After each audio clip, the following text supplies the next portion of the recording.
Assalamualaikum warahmatullahi wabarakatuh. Kami dari kelompok 2 akan mempresentasikan materi terkait International and Comparative Employee Voice. Namun sebelum itu, izinkan saya memperkenalkan anggota kelompok kami.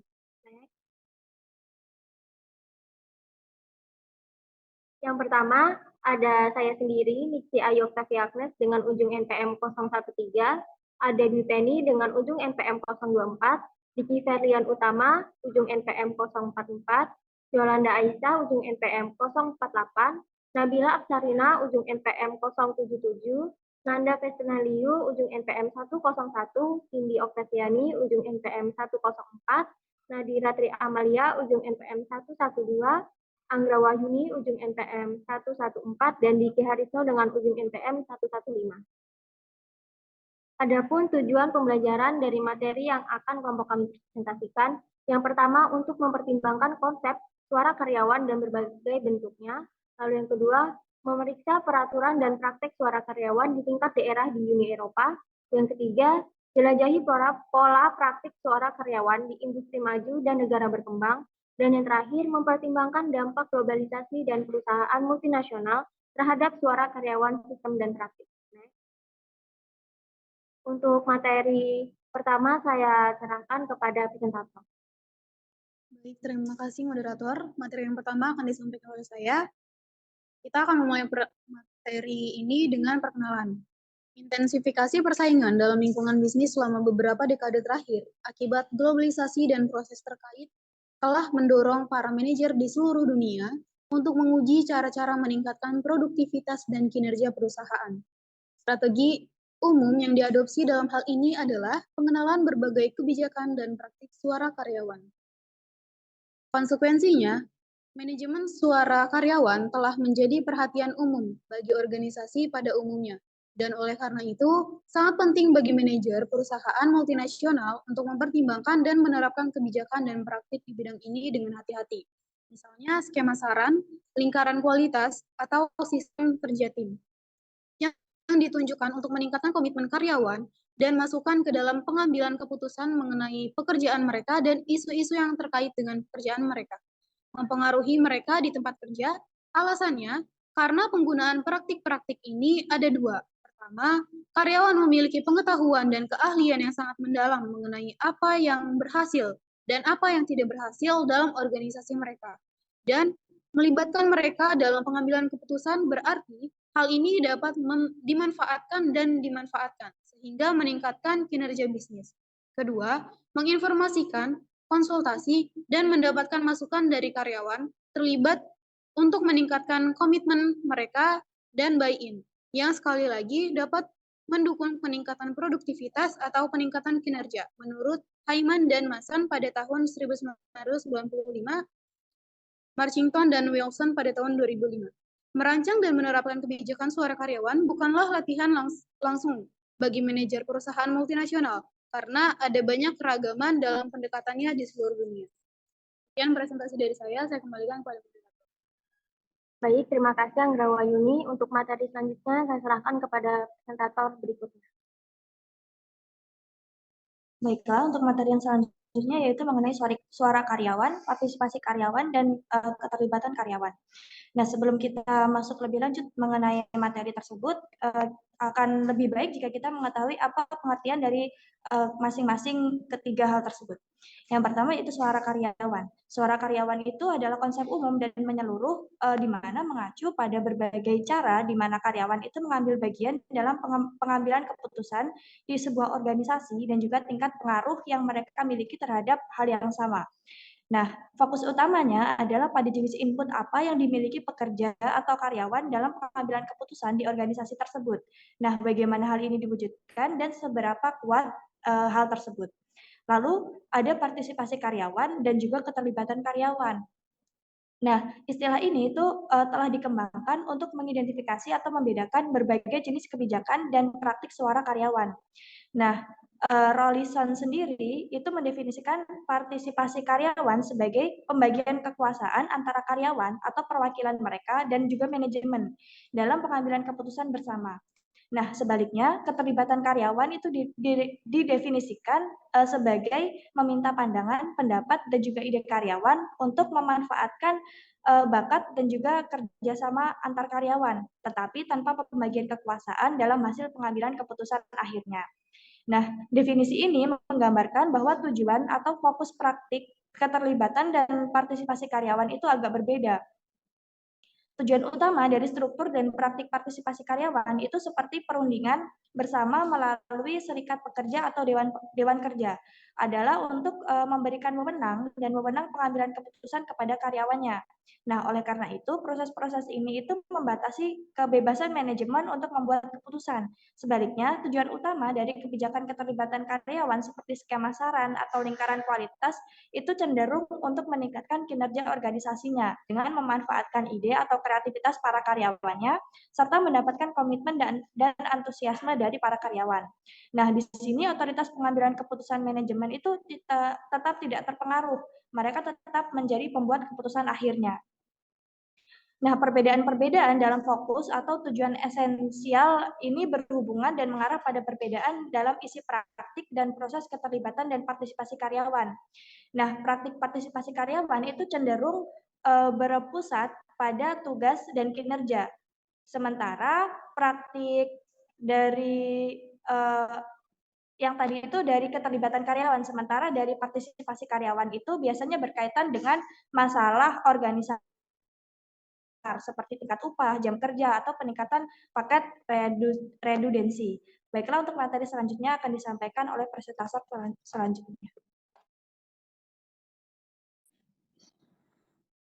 Baik, materi yang selanjutnya yaitu mengenai karakteristik utama keterlibatan karyawan dan praktik partisipasi karyawan. Bisa kita lihat di sini teman-teman semua, pada bagian fokus inti, itu keterlibatan karyawannya adalah memperoleh atau meningkatkan komitmen karyawan terhadap tujuan organisasi. Nah, sedangkan kalau untuk partisipasi karyawannya, itu memberikan karyawan kesempatan untuk mempengaruhi dan mengambil bagian dalam pengambilan keputusan. Lalu di bagian isi, apa keterlibatan pada karyawan, yaitu pada berpusat pada tugas atau kinerja. Sedangkan untuk partisipasinya, itu berpusat pada kekuatan, tugas, kerja, tetapi juga keputusan organisasi yang lebih mendasar. Lalu pada bagian asal, keterlibatan karyawan itu berupa kebijaksanaan manajemen. Sedangkan untuk partisipasi karyawannya, yaitu perundang-undangan, organisasi pekerja, dan kekuasaan. Lalu di bagian otoritas itu di bagian keterlibatan berupa tinggal dengan manajemen. Lalu sedangkan untuk partisipasinya yaitu bersama-sama. Lalu modus keterlibatan, pada bagian keterlibatan langsung atau individu atau kelompok kerja. Sedangkan untuk partisipasi karyawannya tidak langsung atau kolektif melalui perwakilan. Lalu contohnya adalah untuk keterlibatan karyawan seperti survei staff, terus ada skema saran, sistem kerja tim, terus ada lingkungan kualitas, forum staff. Dan untuk contoh partisipasi karyawan itu berupa perundingan bersama, lalu dewan kerja, lalu komite konsultasi bersama. Baik, yang selanjutnya saya serahkan pada moderator. Baik, terima kasih kepada Duteni dan Haris. Untuk materi selanjutnya saya persilakan untuk presentator berikutnya. Berhubung saudari Nabila dan juga saudara Nanda tidak bisa hadir, akan saya sampaikan materinya. Materi selanjutnya yaitu mengenai Uni Eropa sebagai sistem suara karyawan regional. Ada peraturan penting mengenai hal ini di tingkat regional dalam bentuk badan legislasi Uni Eropa yang berkembang tentang partisipasi karyawan. Seperti yang dijelaskan di Ken tahun 2011, Uni Eropa atau UA itu merupakan bentuk kerjasama ekonomi regional yang relatif berkembang. Misalnya seperti NAFTA atau Asosiasi Perdagangan Bebas Amerika Utara yang melibatkan Amerika Serikat, Kanada, dan juga Meksiko. Hanyalah kawasan perdagangan bebas Uni Eropa adalah persatuan ekonomi di mana kebijakan ekonomi diselaraskan dan tunduk pada supra-kontrol nasional. Nah, selain itu, Uni Eropa juga telah memberikan perhatian pada masalah seperti keamanan, kesehatan kerja, upaya untuk memperkuat perlindungan hak karyawan, serta meningkatkan penguatan gender dan keberagaman di tempat kerja. Next. Kebijakan yang ditetapkan oleh Uni Eropa itu antara lain seperti pengurangan waktu kerja, kesetaraan upah, hak-hak karyawan, serta pemberian izin untuk mengambil cuti panjang pada karyawannya. Sistem kerja Uni Eropa itu mencerminkan visi Uni Eropa yang akan mendorong kesejahteraan ekonomi dan sosial di seluruh negara anggota dengan memperkuat perlindungan hak dan kesejahteraan karyawan. Next.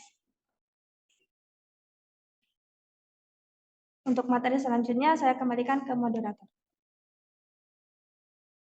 Baik, terima kasih kepada Diveni yang telah membantu Nanda dan Nadira untuk mempresentasikan materinya. Untuk materi selanjutnya akan dipresentasikan oleh saya sendiri juga Yolanda, yaitu terkait suara karyawan di ekonomi industri maju.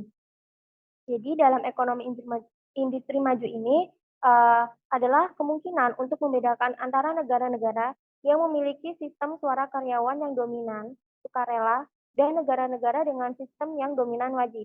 Nah, yang pertama, pemberi kerja umumnya berada dalam posisi untuk secara bebas memutuskan praktik suara karyawan mana yang akan diterapkan, dengan pemerintah cenderung tidak campur tangan dalam bidang ini atau memaksa mereka mengadopsi sistem atau praktik tertentu. Nah, sebaliknya, pengusaha pada umumnya diwajibkan biasanya oleh undang-undang yang disahkan oleh Parlemen Nasional untuk membentuk lembaga atau mekanisme di mana karyawan dapat berpartisipasi dalam pengambilan keputusan tentang manajemen perusahaan.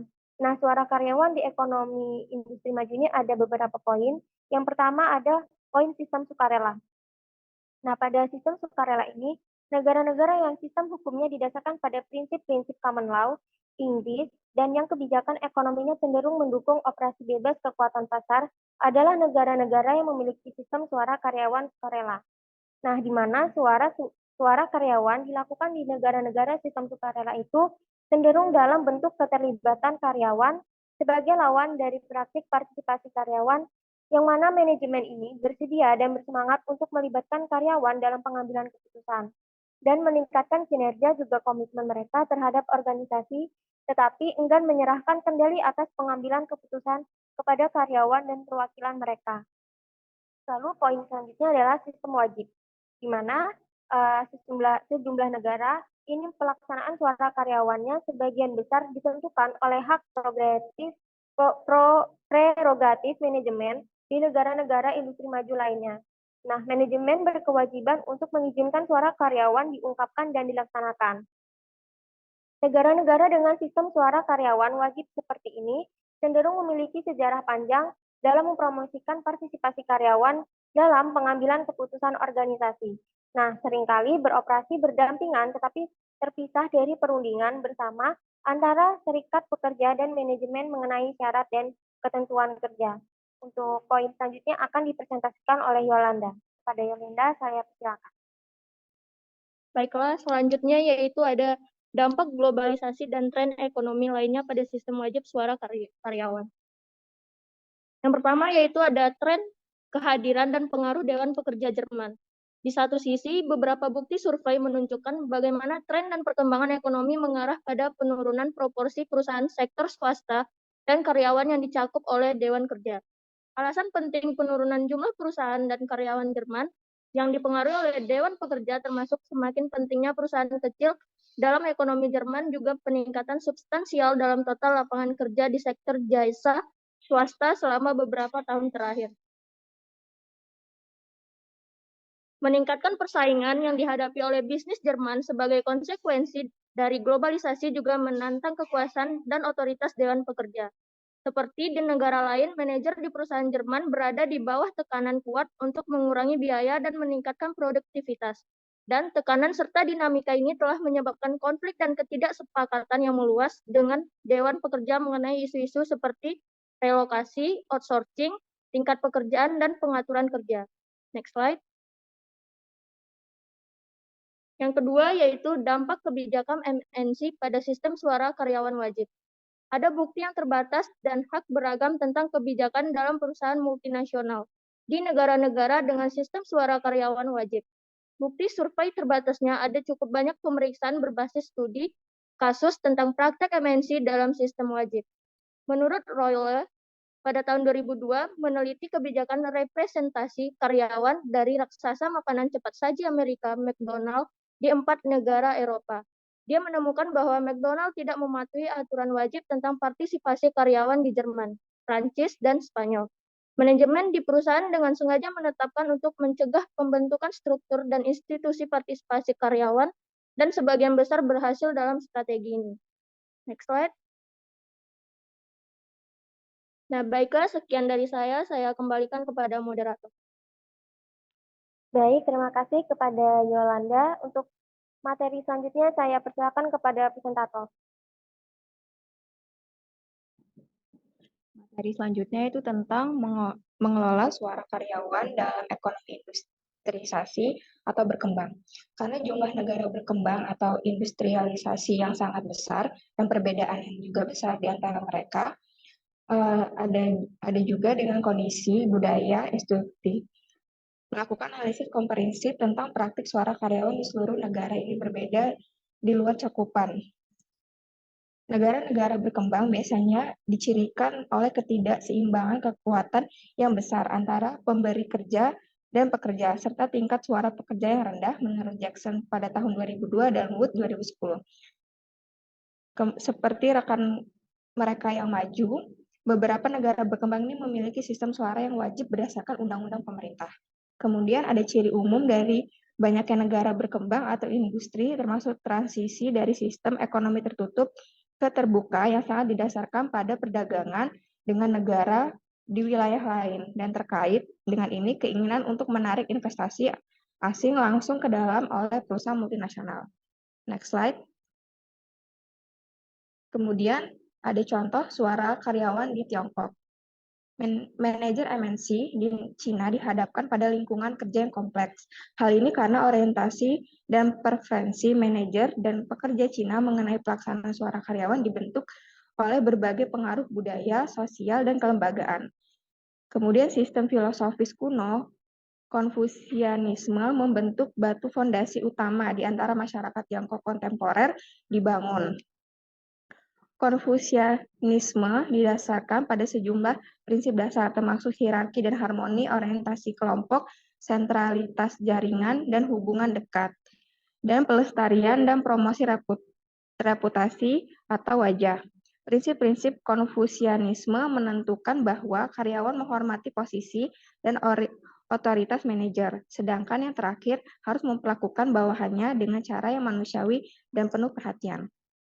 Next slide. Sekian dari materi dari saya lanjutkan kepada Cindy. Baik, terima kasih Nabila. Materi selanjutnya akan dijelaskan oleh saya.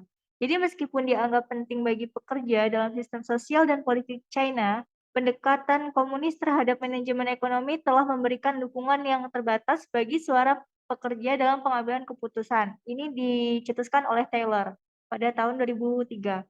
Nah, badan usaha milik negara yang dominan itu biasanya dicirikan oleh struktur manajemen yang kaku dan birokratis yang sangat menekankan hierarki dan memberikan sedikit otonomi atau suara kepada pekerja. Ini dicetuskan oleh Cook Warner tahun 2008. Sehingga hal ini tuh mengakibatkan karyawan terdemotivasi dan tidak terlibat. Berlawanan dengan konteks ini, perluasan bentuk kepemilikan sebagai akibat dari terbukanya perekonomian Tiongkok terhadap perdagangan internasional telah menciptakan ruang bagi keragaman yang lebih besar dalam suara karyawan dan praktik manajemen. Strategi dan pengaruh perusahaan multinasional menjadi perhatian khusus. Sekian dari saya kembalikan pada moderator. Baik, terima kasih Cindy dan Nabila Absarina atas presentasi materinya. Untuk kesimpulan akan saya serahkan kepada Diki. Untuk kesimpulan pada materi ini adalah model nasional mengidentifikasi dua kelompok besar negara-negara di antara ekonomi industri maju, yaitu negara dengan sistem suara karyawan wajib dan negara dengan sistem sukarela.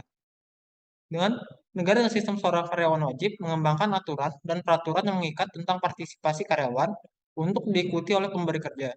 Sedangkan negara dengan suara sukarela memberi manajer kebebasan untuk menerapkan kebijakan dan praktik suara karyawan apapun yang mereka anggap cocok untuk diadopsi. Pada praktik suara karyawan di negara berkembang, pertimbangan budaya ditemukan sangat mempengaruhi praktik suara karyawan. Pada bagian ini, negara Cina dipilih sebagai contohnya. Secara khusus, BUMN yang didirikan oleh pemerintah Cina ditemukan telah menghambat pelaksanaan suara karyawan dalam pengambilan keputusan organisasi karena struktur dan pendekatan manajemen yang kaku, birokratis, dan hierarkis. Elemen ini membuat penerapan kebijakan dan praktik suara karyawan menjadi tantangan bagi para manajer multinasional. Penelitian Gamble dari sektor retail menunjukkan bagaimana MNC dapat menerapkan kebijakan asalkan proses ini dikelola dengan hati-hati. Sekian kesimpulan pada materi ini. Saya kembalikan ke moderator. Baik, terima kasih kepada teman-teman dan juga Bu Is yang telah mendengarkan presentasi kami dari awal hingga akhir. Namun sebelum kelompok kami akhiri, kami memiliki satu pertanyaan. Di mana pertanyaannya adalah, setelah kami berbicara tentang pentingnya voice of employee, maka pertanyaannya bagaimana proses terlaksananya voice of employee itu sendiri. Terima kasih. Sekian presentasi dari kelompok kami akhiri. Wassalamualaikum warahmatullahi wabarakatuh.